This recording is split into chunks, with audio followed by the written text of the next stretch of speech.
bienvenue sur Contredire.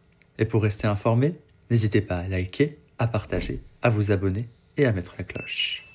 Dans toutes ces imperfections, erreurs, contradictions, la gauche est historiquement le camp de la lutte contre la haine, les discriminations, les obsessions de l'extrême droite, l'antisémitisme. Mélenchon l'évoque ainsi.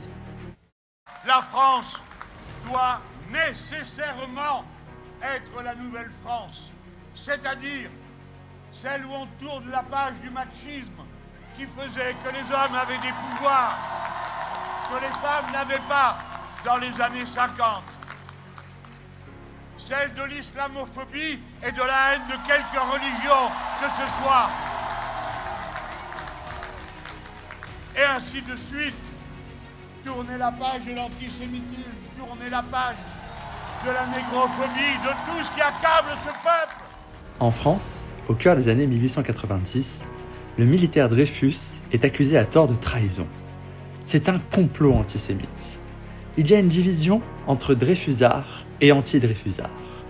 Du côté des Dreyfusards, on retrouve d'abord les anarchistes, les socialistes révolutionnaires, notamment l'illustre Sébastien Faure, Francis de Pressensé, puis Jean Jaurès.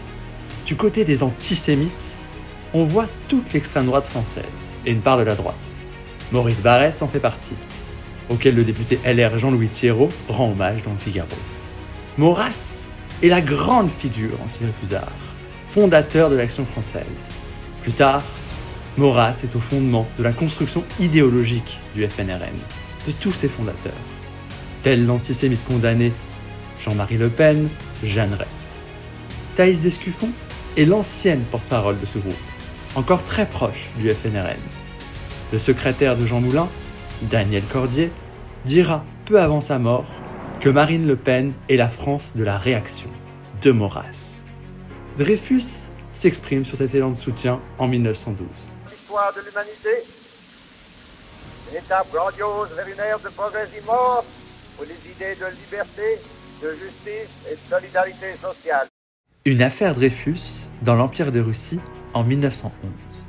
L'ouvrier Bélis est accusé d'avoir commis un crime rituel. C'est un mythe antisémite. Depuis le Moyen-Âge, l'Europe chrétienne accuse les personnes juives de boire le sang des enfants chrétiens, comme l'affaire Simon de Trente au XVe siècle. Du côté des soutiens de Bélis, il y a les futurs meneurs de la révolution bolchevique, comme Trotsky. Ils critiquent les politiques antisémites d'État du tsar Nicolas II. En 1914, Lénine rédige une proposition de loi pour l'abolition de toutes les discriminations contre les personnes juives. L'illustre magistrat Albert Lévy a vu le FNRN au pouvoir à Toulon fin des années 90. En a subi le virulent antisémitisme, la corruption, la connivence de la droite. Il alerte sur l'oubli. Mais réveillez-vous! L'extrême droite, c'est la quintessence du mal qui vous a fait, qui a fait que vos ancêtres, vos ascendants ont été déportés. C'est pas la gauche, universaliste et humaniste, c'est l'extrême droite. Que voulez-vous dire à ceux qui n'arrêtent pas, encore là maintenant, je lis mon téléphone, qui n'arrêtent pas de me traiter de capot, qui n'arrêtent pas de me traiter de juif honteux, de juif de service. Toute la société européenne a été traversée par des siècles d'antisémitisme chrétien. Personne n'a été épargné par des préjugés, même la gauche. Au XXe siècle, l'extrême droite européenne a une idéologie antisémite. Les ancêtres du FNRN, de l'AfD, de Vox, de Mélanie. Cet antisémitisme fait naître le complot du judéo-bolchevisme. Rosa Luxembourg vise cet antisémitisme, le drapeau commun de l'arriération politique et de la barbarie culturelle. Comme l'islamo-gauchisme aujourd'hui, même mécanique raciste. L'histoire ne ment pas, à la différence de CNews et Musk.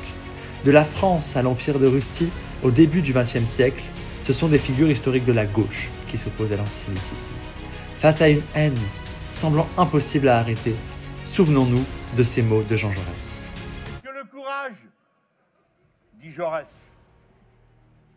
le courage c'est d'agir, agir, pas rester les deux pieds dans le même soulier, agir, de se donner aux grandes causes parce qu'elles structurent nos existences, de se donner aux grandes causes, dit Jaurès, sans savoir quelle récompense réserve à notre effort l'univers profond. ni même s'il lui réserve une récompense. En attendant un univers antiraciste, merci d'avoir regardé la vidéo, merci de votre attention et à bientôt.